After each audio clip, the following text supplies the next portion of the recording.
Welcome to new TV Telugu. ఇప్పుడు Telangana top 10 చూద్దాం. సంగారెడ్డి జిల్లా పటాన్చెరు పట్టణంలో కాంగ్రెస్ ప్రభుత్వ ఏడాది పాలన వైఫల్యాలు ఎండగడుతూ బైక్ ర్యాలీలో బీజేపీ జిల్లా అధ్యక్షురాలు గోదావరి అంజిరెడ్డి ఆధ్వర్యంలో నిర్వహించారు. కాంగ్రెస్ ప్రభుత్వం 6 గ్యారంటీలు 66 అబద్ధాలతో ప్రజలను మోసం చేసిందని, కాంగ్రెస్ బీఆర్ఎస్ పార్టీలు దొందే అని ఆమె ఎద్దేవా చేశారు. ఈ కార్యక్రమంలో బీజేపీ నాయకులు, కార్యకర్తలు తదితరులు పాల్గొన్నారు. మెదక్ జిల్లా పాపన్నపేట మండల పరిధిలోని నాగసానిపల్లి గ్రామంలోని ప్రముఖ పుణ్యక్షేత్రం శ్రీ ఏడుపాయల మనదుర్గ భవానీ అమ్మవారి ఆలయంలో తెలంగాణ రాష్ట్ర ప్రజాపాలన ప్రజా విజయోత్సవాలను పురస్కరించుకొని శ్రీ ఏడుపాయల వనదుర్గ భవానీని అమ్మవారి విశేష అలంకరణ ప్రత్యేక పూజలు నిర్వహించారు. అనంతరం భక్తులకు దర్శనం కల్పించారు. చొప్పదండి మాజీ ఎమ్మెల్యే సుంకే రవిశంకర్ ఆధ్వర్యంలో బీఆర్ఎస్ నేతలు గురుకుల బాట కార్యక్రమాన్ని నిర్వహించారు. ఇందులో భాగంగా బోయిన్పల్లిలోని బాలుర రెసిడెన్షియల్ పాఠశాలను పరిశీలించారు. తొలుత పోలీసులు వారికి అనుమతి లేదని హాస్టల్లోకి వెళ్లనివ్వలేదు. పాఠశాల ప్రిన్సిపాల్తో మాజీ ఎమ్మెల్యే మాట్లాడారు. అనంతరం మరో పార్టీ ప్రతినిధిని మాజీ ఎమ్మెల్యే హాస్టల్ను సందర్శించారు.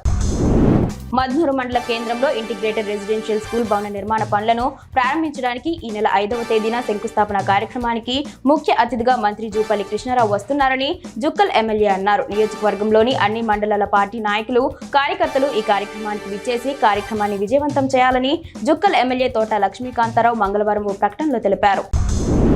గ్రూప్ 4 పరీక్షల్లో ఉద్యోగాలకు ఎంపికైన అభ్యర్థులు సీఎం యనమల రేవంత్ రెడ్డి చేతుల మీదుగా నియామక పత్రాలు అందుకునేందుకు పెద్దపల్లి జిల్లాకు బయలుదేరారు. వనపర్తి జిల్లా కేంద్రంలోని ప్రభుత్వ పాలిటెక్నిక్ కళాశాల మైదానం నుంచి డిఆర్డీఓ ఉమాదేవి, ఏవో భానుప్రకాష్ 179 మంది అభ్యర్థులను 4 ప్రత్యేక బస్సులలో జెండా ఊపి ప్రారంభించారు. నారాయణపేట జిల్లా కేంద్రంలోని కూరగాయల మార్కెట్లో రైతులు తాము పండించిన కూరగాయలను రోడ్డుపై కూర్చొని అమ్మకాలు చేయడంతో కూరగాయలు కొనేందుకు వచ్చే ప్రజలు ఇబ్బందులు పడుతున్నారు. మార్కెట్లో ప్రత్యేకంగా కట్టించిన రైతు బజార్ నిరుపయోగంగా మారింది. అధికారులు రైతులకు అవగాహన కల్పించి రైతు బజార్లో విక్రయాలు జరిగేలా అవగాహన కల్పించాలని ప్రజలు కోరుతున్నారు. కూరగాయల ధరల పట్టిక ఏర్పాటు చేయాలని ప్రజలు కోరుతున్నారు. రాజన్న సిరిసిల్ల జిల్లా చందుర్తి మండలం మోడపల్లి గ్రామానికి చెందిన నీరటి పద్మయ్య అనే వ్యక్తి మాట్లాడుతూ ఉదయం 7:26 భూమి కంపించిందని తెలిపారు. తాను 7 సంవత్సరాలు ఉన్న సమయంలో భూకంపం వచ్చిందని, నేడు భూకంపం రావడంతో ఎండలో నుంచి బయటకు వెళ్లి ఆందోళన చెందామని పేర్కొన్నారు. ఉమ్మడి కరీంనగర్ జిల్లా వ్యాప్తంగా భూమి కంపించడంతో సోషల్ మీడియాలో సీసీ వీడియోస్ వైరల్ గా మారాయి.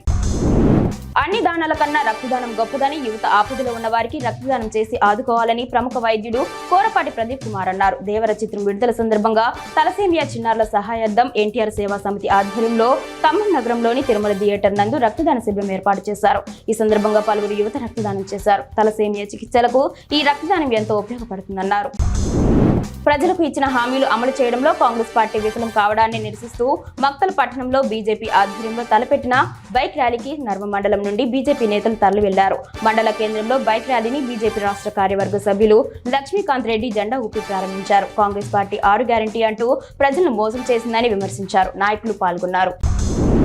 ములుగు జిల్లాలోని ఏటూరు నాగరంకు ఆర్టీసీ డిపో మంజూరు చేస్తూ ప్రభుత్వం ఉత్తర్వులు జారీ చేసింది. 3 రాష్ట్రాల సెంటర్ గా ఉన్న ఏలూరు నాగరంకి ఆర్టీసీ బస్సు డిపో మంజూరు కావడం పట్ల మంత్రి సీతక్క హర్షం వ్యక్తం చేశారు. సచివాలయంలో రవాణా శాఖ మంత్రి పొన్నం ప్రభాకర్, రవాణా శాఖ special chief secretary Vikas Raj కు మంత్రి సీతక్క, ములుగు డీసీసీ అధ్యక్షులు పైడాకుల అశోక్ ధన్యవాదాలు తెలిపారు.